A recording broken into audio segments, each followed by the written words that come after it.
Hello,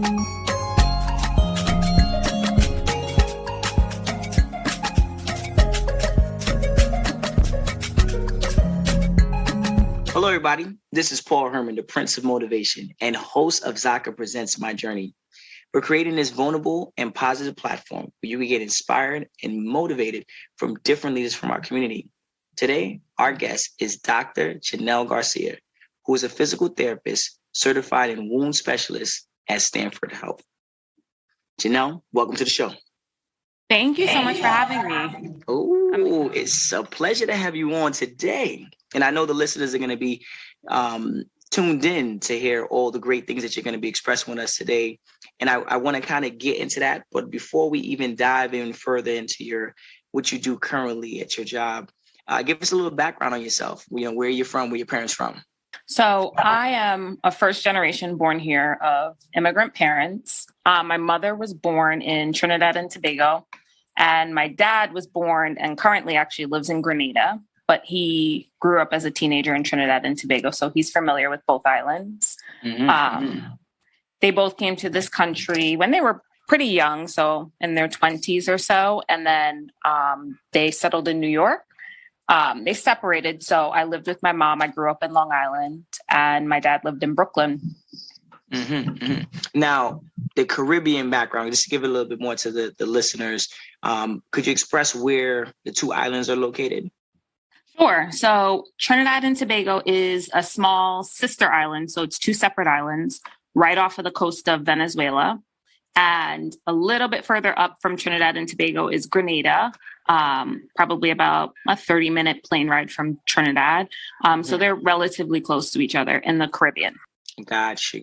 Okay. Now, obviously, we've had a couple of Caribbean individuals guests on the show.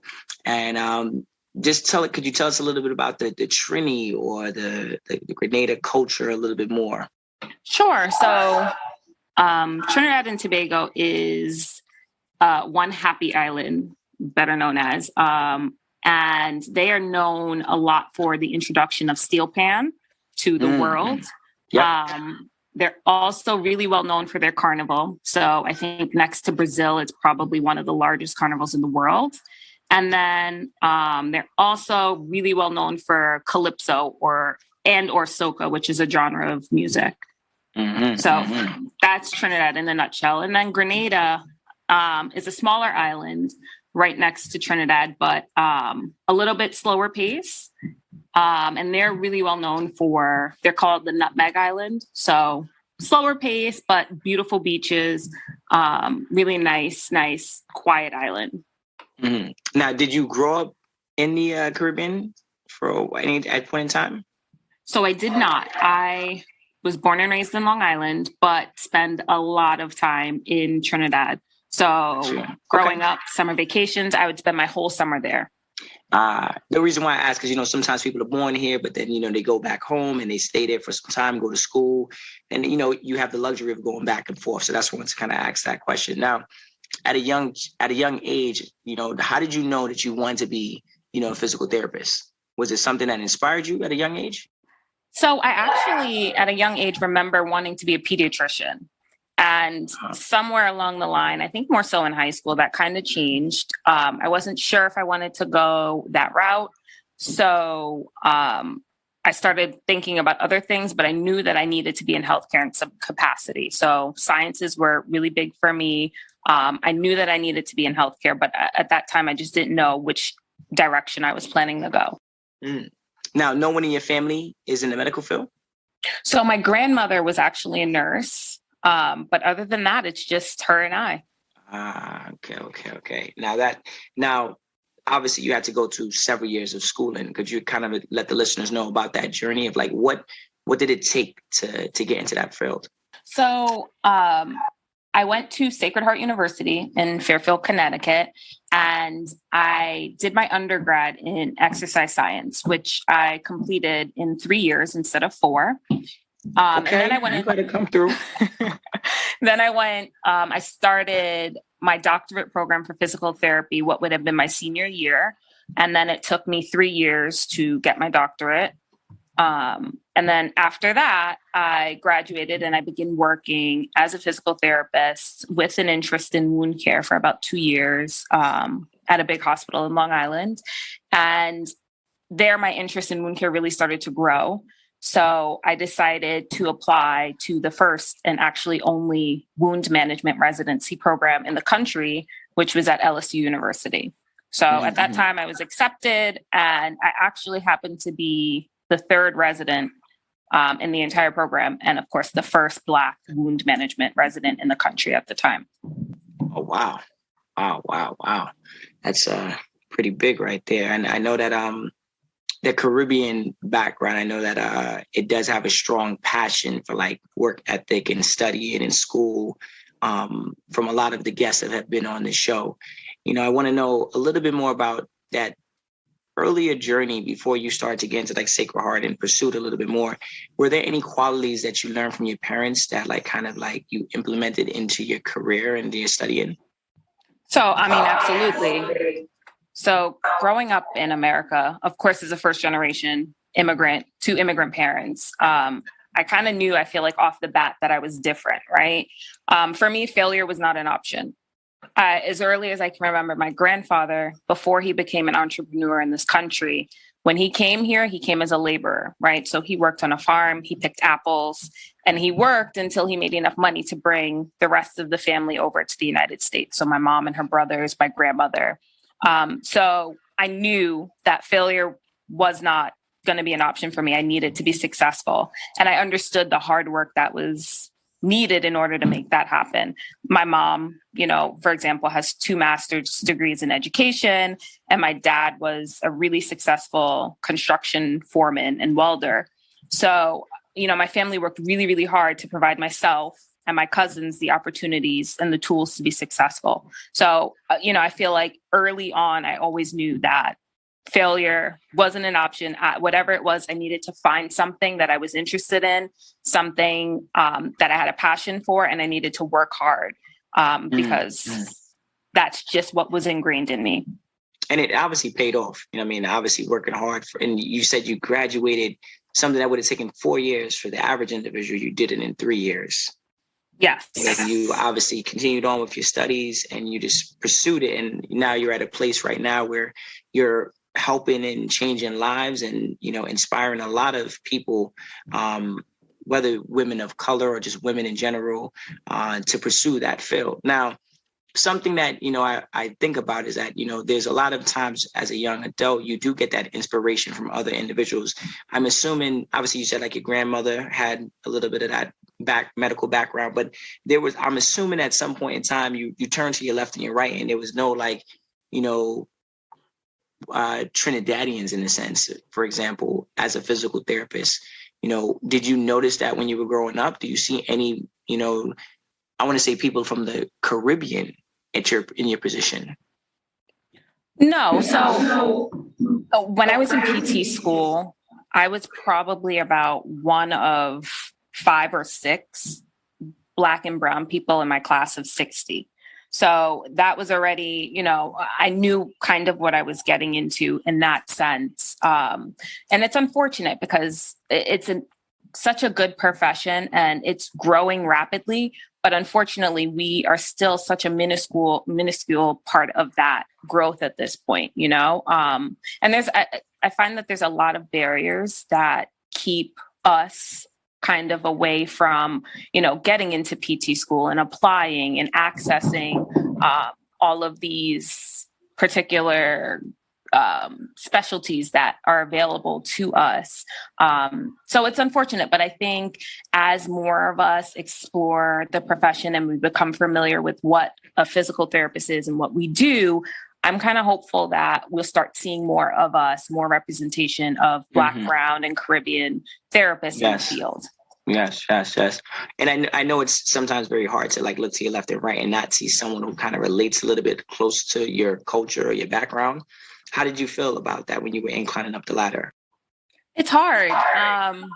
It's interesting though. So I've been in private school pretty much my entire life. So it wasn't something that was foreign to me. I know what it's like to feel like you are the only one. There's nobody there that looks like you. There's nobody else there that represents you or the things that you want to see or do. But again, that was somewhat of my motivation, right? So I knew that I was the only one and I knew that there were eyes on me. So I really had no choice but to push and to make it and to get everything that I needed to get done for myself done. Now, how was that pressure for you? At a young age, you're doing this, you're inclining up the ladder. And even today, currently, how do you feel, how do you deal with that type of pressure is the real question. It's enormous. I struggle with it. I literally am a work in progress. It's definitely something I struggle with. I'm learning that I cannot always control my surroundings and that sometimes it's okay not to be perfect. Again, when you're the only one in the room, you're the only one at the table, when you're making these decisions, especially for me now in more of a leadership role in my organization, when you're that only one and all eyes are on you, the pressure is enormous, right? So I struggle with learning that we're not all going to be perfect. Yes, all eyes are on me, but there are times you're going to make a mistake and that's okay, but it's what you learn from that mistake. It's how you move forward and how you proceed and how you set the examples for others. That is really the most important takeaway there. Now, something I've asked a couple of the people that were on the show guests in the medical field, like when you deal with that type of pressure and also the pressure of being in the field, like what do you do to help you kind of like relax or kind of like take your mind off of it? Is it, a lot of the listeners that are trying to get to where you need to get to or trying to get to where you are right now, leadership comes with a lot of responsibility, a lot of responsibility. And, sometimes as, minorities or even immigrants, we might not incline up that ladder because we're afraid of that leadership position. Right. But what are some of the things that you have done to kind of help you like relax into the position? I think I'm getting better at learning to disconnect. So I'm working on leaving work at work. And when I'm home, I'm home. It's really difficult. I struggle. I mean, there are nights that, I'm up and thinking about, could I have done something better for this patient? Should I have done something differently? And those are things that, I work through. Sometimes I meditate. I do a lot of journaling now to just get it down on paper, get it out of my head so that I can kind of move on with the rest of my day or my night or whatever it may be. But it's a struggle. And again, it's something that I'm still till this day working through. Mm-hmm. And you have a big title, right? And you do a lot of, and you work with a special area, as a physical therapist and more importantly, as a wound specialist and lymphedema specialist. Is that correct? Correct. And could you explain a little bit more to the listeners what that entitles? Like, what does your day look like? Sure. So for those of you who don't know, a wound specialist is pretty much a healthcare professional who specializes in the care and treatment of both acute and chronic non-healing wounds. So we use fancy treatments, techniques, technologies, and we help patients go from the point of, the initial injury to the point where they're completely healed and hopefully functional. We use sharp instruments, we clean the wounds, I place orders and prescriptions for my staff to follow up and make sure that the patient's wounds are getting better. So that's on my wound specialist side. And then I'm also a certified lymphedema specialist. And on that end, with lymphedema, I look to help patients who have chronic swelling, usually from the result of some sort of trauma or removal of lymph nodes. You'll see that a lot in cancer diagnoses. But I work a lot to get rid of that fluid so that your patient, again, can become more functional and get back to living the life that they choose to live. Mm-hmm. Now, with the amount of pressure with these individuals coming in, do you ever feel like scared and worried, nervous that you can't complete the job or you're not going to help the individual? No.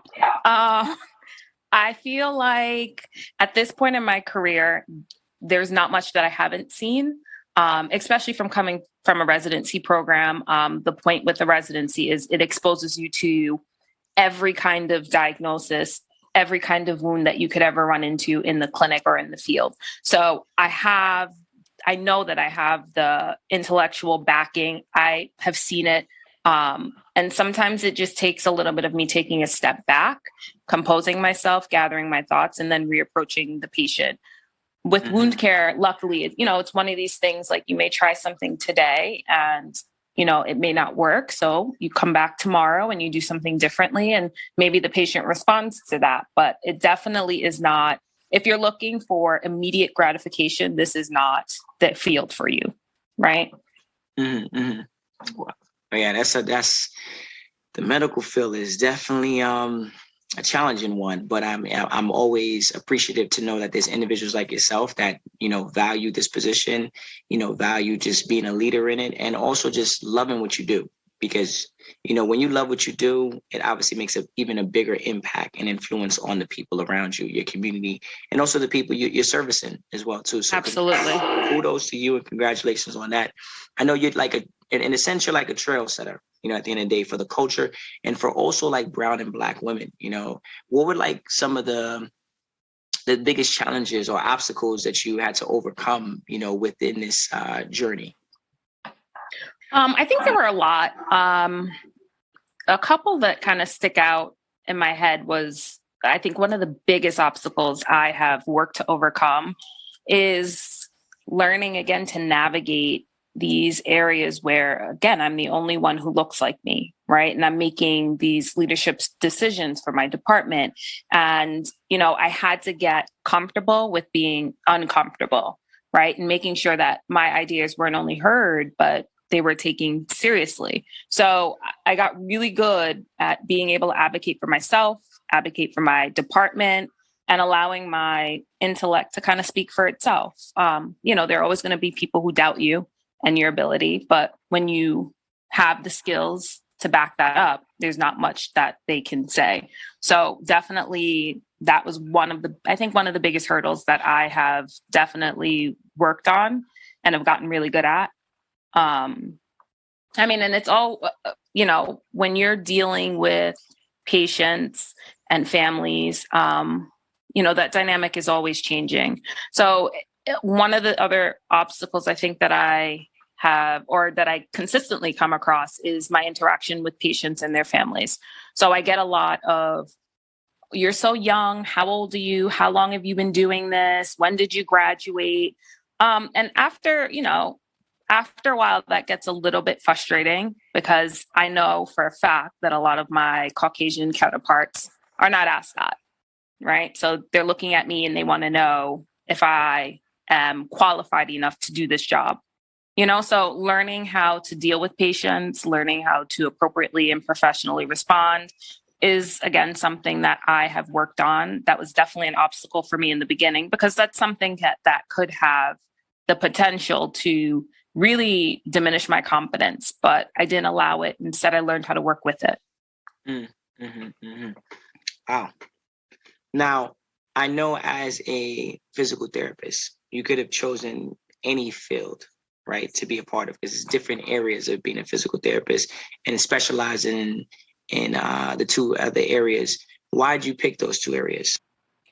I truly, it was really by accident. I was in PT school and, you learn of all of the different areas that PTs can work. And you go to clinics and you get to spend time with PTs that are actually doing that work. And I remember we went to a clinic and I followed a wound specialist and I was like, oh, this is kind of cool. Like I can see myself doing this. And it kind of just piqued a little interest in me. And during one of my rotations, so in PT school, we spend a couple of semesters in the clinic where all we do is see patients. There's not that much didactic in schoolwork. But I was at LSU actually, and I decided to do a wound care rotation. And it's funny because my very first day on that rotation, I was so excited, I guess. I go in with my instructor to see my very first wound care patient ever. And before they even opened up the wound and showed it to me, I was on the ground being wheeled to the emergency room. So at that point, I automatically was like, maybe this isn't for me. I was so anxious. I was, I was like, maybe this is not the right direction. And of course, I attacked it even more, stronger the next day and the day after that. And it became a passion of mine. That is definitely a hard thing to do, to see wounds coming in, people, and it's all different types of wounds, big. That's right. And obviously you're dealing with blood, people. That's right. So there's a lot of stuff to kind of, you got to be built for that kind of stuff. So kudos to you. That's right. Because I don't know if I can do that. You either love it or you hate it. This is not the field where you could kind of like it. You either have to love it or it's not for you. Yeah, because to do it every single day, to see it every day, and to still keep your cool, personally. I mean, because I could just imagine someone coming in, say for example, they just lost a limb, and you're like, okay, we're gonna sew it back or whatever you're gonna do to kind of help out. And this person is panicking, the family members are like nervous and worried, and you're like, we got this. Give us a second. Give me like 3 hours or so. We're gonna bring her in, and do what we have to do. So I could only imagine what that definitely is, like a little roller coaster. And to have her, depending on there's no like hot seasons and low seasons with it, right? It could be today you could walk into the hospital and literally all of a sudden you got 20 patients in front of you. That's right. And I think that's kind of what I like. It's no day is ever the same. Every day, you never know what you're walking into. You never know what you're going to get. And I enjoy that. It doesn't allow me to become too complacent in what I'm doing. Mm-hmm. Now, as you were traveling on this journey and obviously still inclining up this ladder, I could only imagine the amount of pressure that people put on you externally, right? Did you ever feel like you have to kind of like prove your worth in order to get to where you were? Or is there any stories you could kind of share with that? Oh, absolutely. I remember my husband and I just moved from the city where I was working in a big hospital in New York, and we were moving to Connecticut. So of course I was looking for a full-time job closer to home, and I ended up finding a per diem role. And I knew that eventually I wanted full-time, but this was the only opening that was coming along. So I applied and I got it. And I took the position with the intent of eventually, I'd be able to apply for a full-time position. And that opportunity did come where there was a full-time position. Somebody was leaving. So I applied and, here I am. I've been working here for months. I'm familiar with the organization. I'm invested at this point. And I'm like, oh, this should be easy. Just apply. I interviewed and, I waited to hear back, when I was going to start. And administration, they reached out to me and they said, we're glad that you applied, but we're not going to be able to consider you for this role. So I said, okay. It was definitely a crush to my ego, but I said, okay, no problem. They said they were looking to fill the role with somebody who happened to be a nurse. So I said, okay. In wound care, it's interesting because compared to a nurse, my scope is much broader. So I can do more interventions with wound care patients than nurses potentially can. So the organization proceeded to hire this woman who happened to be Caucasian with no prior wound care experience. So they looked to me and they said, we're going to need you to train her. We're going to need you to get her up and running. And she needs to get to the point that she's able to sit for her certification exam and pass in order to keep the role. So I did that. But then after a while, I couldn't understand why I wasn't given the opportunity to take the role. So I remember distinctly one day I went to my boss and I said, I just don't think that this organization right now is aligning with what I see myself, how I see myself proceeding in my career. So I said, I think I'm, eventually going to have to move on and you guys will need to find somebody else. I also stated at the time that, I wasn't really feeling seen nor valued. And I don't want to work somewhere where I feel like my my job here is not valued. So the minute I did that, they turned everything around. They gave me an apology.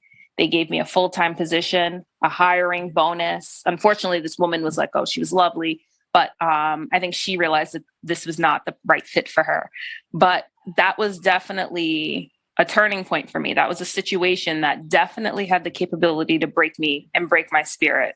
But I didn't allow it to, in the fact that I knew what I was bringing to the table. I knew my skills, I knew my worth, and I wasn't going to let anybody, regardless of how badly I wanted that full-time role, I wasn't going to let them take that away from me, because I know what I bring to the table. So definitely a learning experience, definitely a moment where I learned that I could have spoken up for myself even sooner. But again, these are the growing pains that we deal with, right? So, going forward, I know I need to advocate for myself. And that right there is deep, because you had to take that risk, in speaking up for your own self. And obviously the people say the risk, but it's you speaking up for what you deserve, but to some people it might be like, well, they might fire me, or they might not look to me again for help or assistance, or they might take me off they might demote me, depending on what it is, because you feel like you don't have that position of power, but you do. And it's in your words and how well you portray yourself. And you did it in a very professional manner. And, you came out with not just one thing, but a couple of things from there. That's right. And that goes to show, like, you speaking up, things could actually happen. And this is why, the whole Zaka platform is an opportunity for individuals like yourself to speak up and let individuals know, whether it be minorities or immigrants or even brown and Black women, know, like, it's okay to speak up and know that those opportunities could be there, but closed mouths will not get fed. And you've taken your level of, from schooling, education, and all those things, applied it, and you definitely won that battle if that was the case. So congratulations on that. I know you're basically representing a large culture, minorities, right? And Caribbean as well. How do you feel about those individuals being represented in your field currently today? I think minorities are greatly underrepresented, not only in the field of physical therapy, but in healthcare as a whole. I find that people are less likely to pursue a career in healthcare if they haven't seen someone in their community or somebody that they're familiar with in that position before. So this is a prime example why representation is so crucial in healthcare. And patients need to see providers who can empathize and understand them on a deeper level. And sometimes you get that when you have a patient that looks like you, right? You have this kind of sense of relaxation. You can let your guard down a little bit because they kind of understand, where you're coming from. They have a better understanding, as opposed to going somebody who may not understand the struggles that maybe we have been through. I think this is something we can definitely work on. And I think this comes back to allowing minorities a greater access to services, right? So, a lot of minorities sometimes don't have insurance. So how do we get them insurance so they can access the services that they need? Again, increasing exposure to the profession. So in the community, and that becomes important, right? Because if you don't even know this profession exists, how do you seek it out? And then, of course, communicating what we can service to our communities. What services can I offer to you guys? And then, more importantly, also looking into how schools are recruiting and what's their admission process and the retention strategies of keeping minorities and Caribbean students. So I think it's a huge global issue, unfortunately, but I'm hopeful that will change at some point. Mm-hmm. Mm-hmm. And I see that with what you're saying, like the education, people speaking up, individuals like yourself making it to then go back and kind of bring people back with you truly does help in regards to that process. It's hard when there's no one in the front line that has that educational background to then come back to the team and be like, hey, look, guys, this is how I did it. This is some of the goods and the bads, but let's get more people on the other side of the fence. So Now, with that being said, you're like a role model at the end of the day. Like, how do you feel about being a role model to a lot of these young Black and brown, girls growing up? It's definitely an honor to be considered a role model to young Black women, Caribbean women, brown women. I think it's important, again, because we need more representation of us in healthcare. Population of Black and brown providers doesn't reflect accurately what we're seeing in the country right now, right? So with the increasing population of minorities, we're not seeing that increase with professionals within the healthcare field.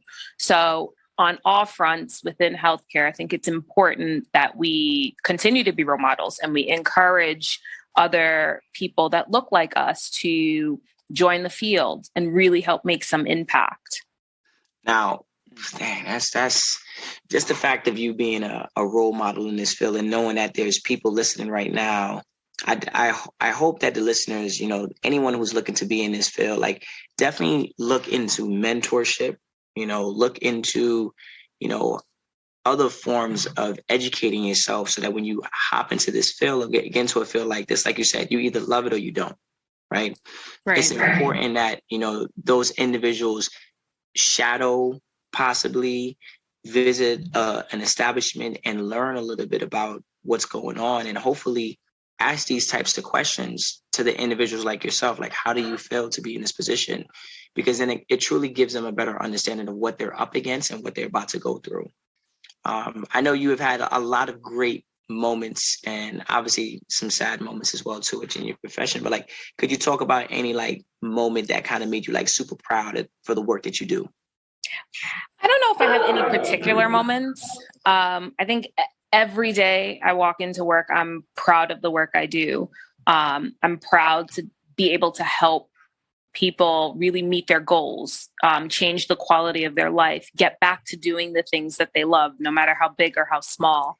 I'm proud when I help my patients avoid having an amputation because I've healed that wound that could have potentially caused them to lose a leg. So I'm proud when I also teach at Sacred Heart University. So I'm proud when my students, come up to me and they say, oh my God, I never thought that physical therapists could be so involved in this. I love this. Is there any way that I can get involved in it? So all of those moments collectively, I think all of it makes me proud. And, working in healthcare, you're not looking for the glitz and the glamour, right? It's really one of the most selfless professions that there is. So sometimes you get a little bit of praise and gratification, but that's not what we're in it for. We're really in it to help our patients really achieve what they need to achieve to live their lives. Now, one of my last questions to you, Genelle, and I greatly appreciate all the information that you've kind of shared with us tonight, and the goods and the bads of your journey and that story that you gave, and how you had to speak up. That obviously resonated with myself and hopefully a lot with our listeners. What are some of the things that you would recommend, to the immigrants or minorities, some of the things that they could do to improve so that they can move into positions like this and feel more comfortable within their leadership positions? So I think as immigrants, children of immigrants, minorities, we really are no stranger to hard work, right? We understand what it is to grind, and really get our hands dirty. But, I think it's important that when we are on our way up, that we pull along somebody else. We pull them up. We help get them into the positions that they need to be. I think that's super helpful, right? So, somebody gives me a hand, I should be able to give somebody else a hand. And again, that comes back to, like you said, mentorship, shadowing, asking questions, and really for the professionals to get out into the community, let people know that we are here, that these are the services we offer. Here's how you can access them. Here's how you have access to me if you have questions or concerns. Really just being out there is, I think, what's going to help, right? And pulling people up as we make it up. And when you do pull people up, I think that I always say as an in the entertainment business, you're not an artist unless you give back. And I feel like you're giving back on multiple levels. You've learned to do that from an early child. Obviously you have that Caribbean background where it's like it takes a village to raise a child. And you're doing that every single day. And obviously you're doing that at Sacred Heart University, helping out those individuals. You've always had in your journey an opportunity to give, and you're always giving. And I know that those individuals, whether it be your students or the individuals that you're servicing, are definitely very fortunate and definitely happy to have you a part of their community and a part of their life as well too. So Genelle, thank you so much for being on the show. And it's kind of just, it's giving us a lot of valuable information and some gems that these listeners could go walk away with. Any final words for the community? No, I mean, it was a pleasure to be here. It was a pleasure to tell my story. Again, if we can make ourselves available, absolutely. So, if anybody had any questions or anything, please feel free to give my contact. I'm more than willing to help others out. And I really want to just thank you guys for allowing me on this platform. I love what you guys are doing. I think this is going to be really great for the community. And I'm proud to be a part of this. Thank you, Genelle. And I want to let the listeners know, if you want to hear more stories like Dr. Genelle Garcia, check us out on ZakaConnect.com or follow our feed, Zaka, wherever you listen to your podcast. Again, Genelle, thank you so much for being on the show. Thank you for having me.